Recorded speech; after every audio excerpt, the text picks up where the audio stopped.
এই ছাতাটা আমায় দাও তো। একি আমার ছাতা তুমি নিচ্ছ কেন? তুমি ওই ছাতাটা মাটি থেকে তুলে নাও। ঝিলিক ছাতাটা আমার হাতে দিয়ে যাও। ছাতাটা কোথায় ফেলে দিল? এ কি শিরিন কোথায় গেল? এখানে তো ছিল। শিরিন! এই মেয়ে আমার দোকানের সামনে থেকে যাও তো। আমি চোখে দেখি না তো। ওইখানে গিয়ে বসতে পারিস না? আমি একা যেতে পারি না। এ কি শিরিনকে আপনি মারলেন কেন? শিরিন, তুমি শুনতে পাচ্ছ শিরিন? আপনি মানুষ নাও মানুষ। তুমি চিন্তা করো না শিরিন, আমি তোমার বাড়ি নিয়ে যাচ্ছি। আপনার একটু বোঝা উচিত ছিল যে মেয়েটা চোখে দেখেন না। ভাইয়া এখানে একটা অন্ধ মেয়ে ছিল, সে কোথায় বলতে পারেন? সে চলে গেছে। তাকে কি নিয়ে গেছে বলতে পারেন? হুম। নিশ্চয়ই রুবেল নিয়ে গেছে। যাই দেখি। এখন তো বৃষ্টিও থেমে গেল।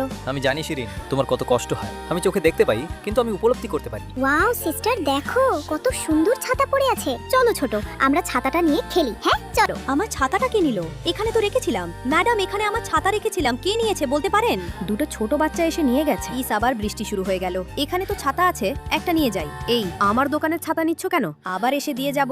দাঁড়া তোকে। আমি কোথায় আছি কেউ বলতে পারে? হ্যাঁ আমি দেখতে পাচ্ছি। রুবেল আমি দেখতে পাচ্ছি। সত্যি বলছো? তুমি দেখতে পাচ্ছ? আমি দেখতে পাচ্ছি।